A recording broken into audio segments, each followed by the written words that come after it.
Once upon a time, a person went to Gautam Buddha seeking advice on how to control his emotions. The person was struggling with anger and frustration, and he was looking for a way to manage his emotions better. Buddha smiled and asked him to sit down. He said, "I will tell you a story. Listen carefully. Once upon a time, there was a king who ruled a prosperous country. One day, he decided to visit the neighboring kingdom. He had heard that the king of that kingdom was famous for his wisdom. When the king arrived, he was welcomed with great honor.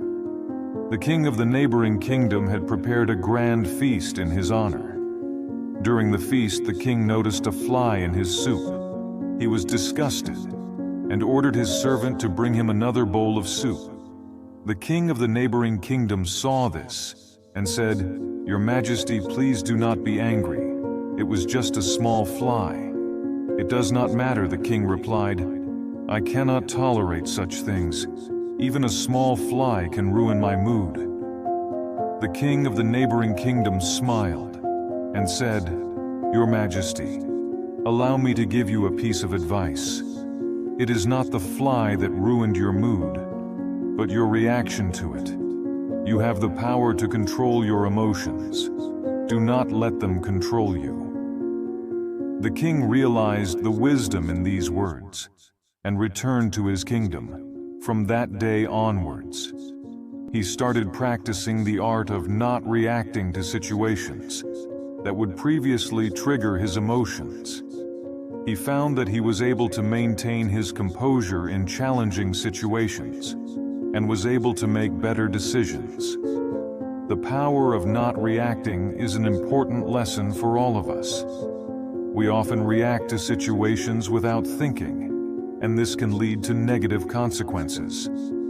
Reacting to situations with anger and frustration can damage our relationships with others and hinder our ability to make clear-headed decisions. However, it is important to understand that not reacting does not mean that we should suppress our emotions. Emotions are a natural part of our human experience, and it is important to acknowledge them instead of reacting impulsively. We should take the time to process our emotions and respond in a thoughtful manner. In another part of the world, there lived a young man named Michael. Michael was a very emotional person, and he often reacted impulsively to situations that upset him. He would get angry and say hurtful things, which would lead to arguments and hurt feelings. One day, Michael decided to take control of his emotions. He knew that his impulsive reactions is causing more harm than good, and he wanted to change.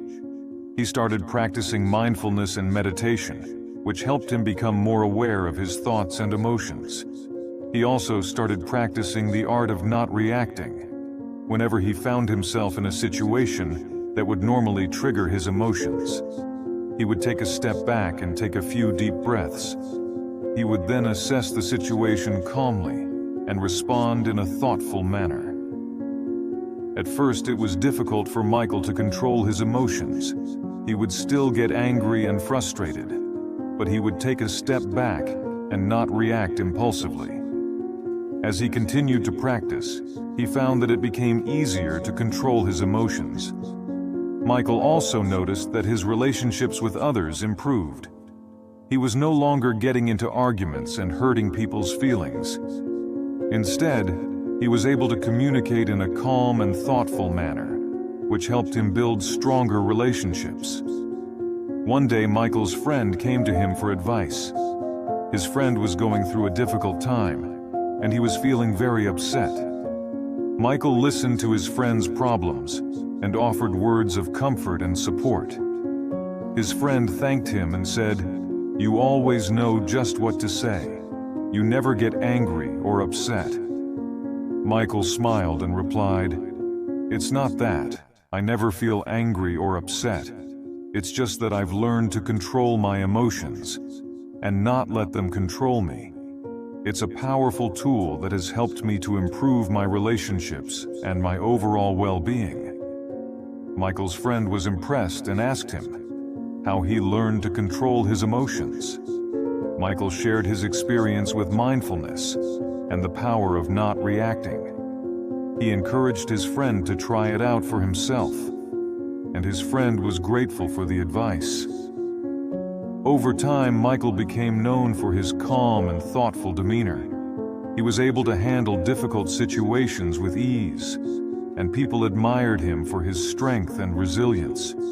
He continued to practice mindfulness and the art of not reacting, and he found that it brought him a sense of inner peace and happiness. The power of not reacting is a valuable lesson that we can all learn from. It takes practice and patience, but the rewards are well worth it. By controlling our emotions, we can improve our relationships, make better decisions, and live a more fulfilling life. The moral of the story of the king and Michael teaches us that we have the power to control our emotions. We may not be able to control what happens to us, but we can control how we react to it. By practicing mindfulness and the art of not reacting, we can learn to control our emotions and respond in a thoughtful manner. It's a powerful tool that can help us to improve our relationships, our well-being, and our overall quality of life. So let us take the time to practice and cultivate this powerful skill, and let it transform our lives for the better. Anger will never disappear, so long as thoughts of resentment are cherished in the mind. Anger will disappear just as soon as thoughts of resentment are forgotten. He who holds back rising anger like a rolling chariot, him I call a real driver. Other people are but holding the reins. Holding on to anger is like drinking poison and expecting the other person to die. One who conquers himself is greater than another, who conquers 1,000 times 1,000 on the battlefield. Do not be led by your reactions. Be led by your actions. Peace comes from within. Do not seek it without in a controversy. The instant we feel anger, we have already ceased striving for the truth and have begun striving for ourselves. The mind is everything what you think you become. You will not be punished for your anger. You will be punished by your anger. The root of suffering is attachment if you want others to be happy. Practice compassion. If you want to be happy, letting go gives us freedom, and freedom is the only condition for happiness. If in our heart we still cling to anything, anger, anxiety, or possessions, we cannot be free. Better than 1,000 hollow words is one word that brings peace. All that we are is the result of what we have thought. Respond. Don't react. Respond with reason, not emotion in the end. Only 3 things matter: how much you loved, how gently you lived, and how gracefully you let go of things not meant for you. He who experiences the unity of life sees his own self in all beings, and all beings in his own self, and looks on everything with an impartial eye. Happiness never decreases by being shared. We are shaped by our thoughts. We become what we think. Do not dwell in the past. Do not dream of the future. Concentrate the mind on the present moment. 3 things cannot be long hidden: the sun, the moon, and the truth. The only way to find true happiness is to let go of your attachment to things and people. The mind is everything what you think you become. It is a man's own mind, not his enemy or foe, that lures him into evil ways. An idea that is developed and put into action is more important than an idea that exists only as an idea. There is no fire like passion. There is no shark like hatred. There is no snare like folly. There is no torrent like greed.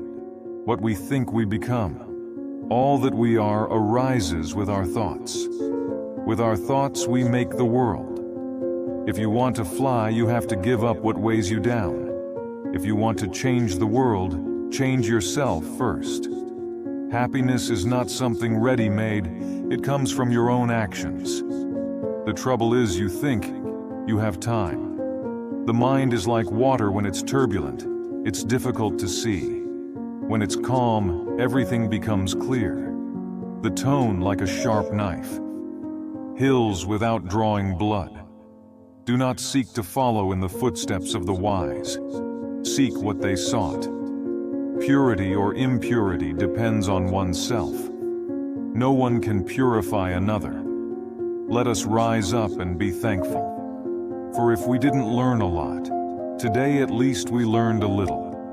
And if we didn't learn a little, at least we didn't get sick. And if we got sick, at least we didn't die. So let us all be thankful. The only real failure in life is not to be true to the best one knows. The past is already gone. The future is not yet here.